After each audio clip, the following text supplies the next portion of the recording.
آیا پول انسان را بداخلاق میکند؟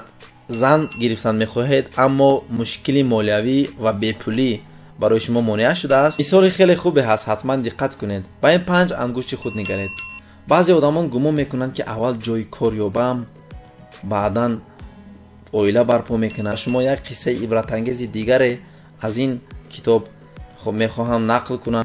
اما اگر مثل آن فیل بزرگ ما به همان تبدیل یافته یک حرکتی کمی هم باشد، حرکتی پیش کنیم، همه زنجیرها کنده میشوند.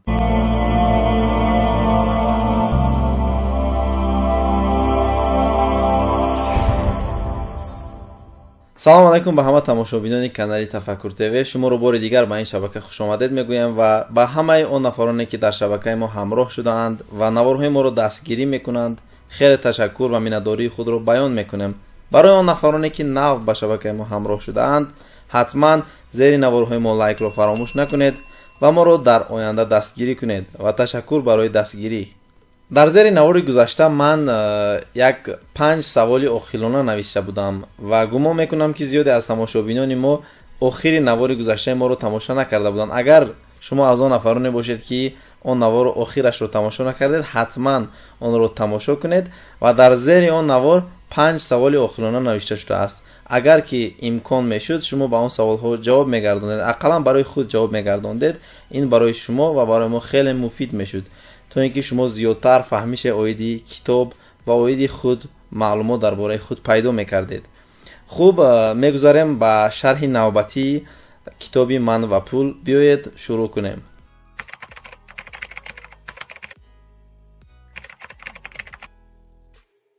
خود شما با پول چگونه مناسبت میکنید؟ آیا شما پول را برای روزگذرانی استفاده میکنید یا اینکه برای زندگانی خوب کردن؟ با فکر شما آیا پول انسان را بداخلاق میکند؟ و آیا شما زن گرفتن میخواهید اما مشکلی مالیوی و بیپولی برای شما مانع شده است؟ این است سوالهای روزمره ای که ما و شما هر روز برای خود میدهیم. فکر میکنم من و شما سخنهای زیادی رو آیدی پول و مناسبت با پول شنیده ایم. از آن جمله سخنهای تکرار به تکراری با آن نمود که به کودکان یا به نوجوانان و بچه ها پول ندهید، پول آنها رو رسوا میکند. یا اینکه در پیش اگر یک نفر 2 دسیپید و یک ماشین قیمت می داشت و خانهش کمی از خانه همسایه با حشمت تر می شد، مناسبت دیگران با او کمی دیگر رنگ دیگر رو می گرفتند. این همه به خاطر آن بود که آنها گمان میکردند که او بای است و اینچنین اگر بینیم که در بعضی نوارها یا در بعضی فیلم ها یا در تلویزیون نشان میدادند، بسیار در آنجا اگر اهمیت میدادیم شخصانی ثروتمند رو شخصانی کمی جدی یا اینکه شخصانی کمی بد نشان میدادند، خاراکتری بد به آنها نشان میدادند و فکر میکنم این چیزها همه فکرهای پیشینه و فکرهای کهنه شده می باشند. البته جوانان امروزه علاقه فکرهای نو دارند و این خیلی خوب است. اکثریت آدمان جمعیت ما میگویند که پول زیاد لازم نیست، پول کم باشد و غم نباشد، یا اینکه اگر میگویند اگر در عائله ماجرا نباشد، فرزندان و کودکانمان صحت و سلامت باشند، آنگاه پول زیاد برای ما هیچ ضرورت ندارد. و اینچنین بعضی های دیگر هستند نیز یک مطلب دیگر رو استفاده میکنند، میگویند پول زیاد بدبختی میآورد و به مانند همین اندیشه ها هستند.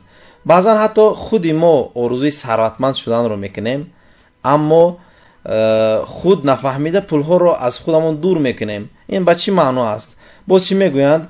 اگر برای زیاد ثروت داشتن ما رو داخل جنت نمیکنند. میگویند اگر که ما کم ثروت و کم پولدار شده باشیم پس ما پاک وجدان باشیم، برای ما بس است و ما به این داخل جنت میشویم.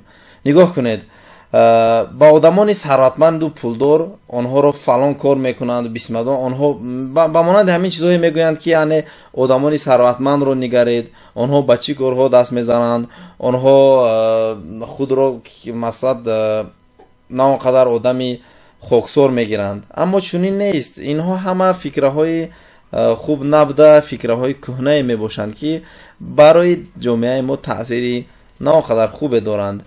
دنیای امروزه دیگر شده است و در این دنیا میتوان ثروتمندهای زیادی رو یافت که آنها خیلی هم خوب هستند، خوش معامله هستند و البته که صاحب دولت و ثروت هستند. و اگر که ما و شما در دل آرزوی ثروتمند شدن را داشته باشیم، هرگز باید از این هدف و مقصد خود روی نگردانده و با این فکرهای کهنه آنقدر اهمیت ندهیم. مثال خیلی خوبی هست، حتما دقت کنید. با این 5 انگشت خود نگرید. آیا از این 5 انگشت کدام از اینها را شما مهمتر می‌حسابید؟ با فکرم برای این سوال جواب دادن جواب عمیق نیست، زیرا هر یک تای آن مهم هستند و هر یک تای آن دارای خصوصیت‌های خاص خود را دارند. خب بیایید مثال می‌بیاریم هر یک این انگشتان را به یک قسمت حیاتی خود. می‌گیریم از پنجه یکم. انگشت اول. انگشت اول این عائله و خوشبختی میباشد. یعنی برای خوب و نغز و حیات خوب داشتن حتما باید عائله سالم داشت و حتما باید عائله خود را تامین کرد. انگشت دوم یعنی سلامتی. و گمان میکنم که اوید سلامتی شرح زیاده دادن ضرور نیست، زیرا همه ما میدونیم که سلامتی هر یک انسان برای او خیلی مهمه باشد. انگشت سوم پول. پول هم مثل سلامتی و عائله برای همه مهم باشند. میدونید بعضی آدمان برای پول به دست آنم گفته سلامتی خود را از دست میدهند و هنگامی که آن پول را به دست آوردند باز آن را برای برقرار کردن سلامتی خود صرف میکنند. به همین صورت نمیشود که برای پول شده سلامتی را از دست داد. این مثل آن است که شما یک انگشتان را از دست میدهید. انگشت چهارم. انگشت چهارم این یعنی احساسات من و شما می باشد. زیاد از آدمان به این اهمیت نمی دهند و این سبب آن می گردد که در زندگی به پستی و بلندی ها دچار می شوند. یعنی احساسات من و شما این چیست؟ احساسات یعنی شما در حیات خود را کی بودن می خواهید یا اینکه در حیات به مثل کی شدن در آینده می خواهید. همه این رو باید در احساسات حس کرد و اگر کارها پیش روند در عائله هم فرزند و زن شما از شما راضی خواهد بود. و انگشت آخرین یعنی انگشت پنجم این مقصدهای اساسی در حیات من و شما می باشد. همه مقصدها در حیات مهم هستند. آن نیست که یکی از مقصدها کمتر مهم و دیگر زیاد باشد، زیرا همه آنها مثل این 5 پنجه مهم می باشند. بعضی آدمان گمان میکنند که اول جای کار یابم، بعداً عائله برپا میکنم و بعداً زندگی من خوب میشود. اما این گونه نیست. اگر خود امروز شما از امروز شروع نکردید هیچگاه حیات تغییر نمییابد. حیات را به وقت دیگر گذاشتن ممکن نیست. خوب در آخر نوار دوستان به شما یک قصه عبرت انگیز دیگر از این کتاب میخواهم نقل کنم. قصه یک پسرکی که میخواست به سیرک رود. خوب وقتی هنگامی که پسر در یک اعلان میبیند که به شهرشون سیرک آمده است، او از پدر خیلی خواهش میکند که پدر جان بیا ما را به سیرک بر و پدرش نیز راضی میشود و همراه به سیرک میروند. در وقتی نمایش به پسرک فیل یکی از حیوانهای بزرگجوسه خیلی پسند میآید و از پدر خیلی خواهش میکند که پدر جان بیا مرا به نزد آن فیل بر تا من اون را از نزدیک بینم. پدر راضی شده پسر بچه را به نزد فیل میبرد و پسرک میبیند که پای آن فیل با یک زنجیری نه آنقدر قفس باریک بسته شده است. پسر حیران میشود و با پدر سوال میکند پدر جان چرا این فیل عظیم جوسه که بر پایش یک زنجیری مایده خردکه که زده است آن را کنده فرار نمیکند و به جنگل نمیرود؟ پدر تبسم میکند و میگوید پسرم این فیل را هنگامی که خیلی خردسال بود از جنگل قپیده آورده بودند و با پایش زنجیر بسته بودند و آن دم که فیل خیلی جوان بود هنگامی که زور میزد تا زنجیر رو کند نمیتوانست و این کوشش رو بارها مراتبه تکرار کرد و در آخر گمان کرد که او ضعیف است و هیچ آن زنجیر رو کنده نمیتواند و فرار کرده نمیتواند. خوب سالها گذشت و این فیل نیز خیلی بزرگ شد و عظیم جثه شد، اما همان زنجیری که در پای او بسته شده است حالا هم در فکرش هست که او ضعیف است و زنجیر رو هیچگاه کنده نمیتواند تا اینکه فرار کند.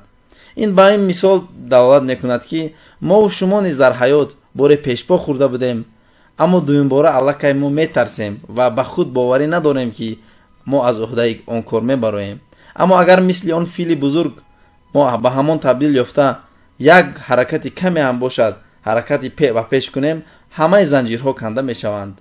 تشکر زیاد برای تماشا. تا نوارهای آینده در شبکه ما بمانید.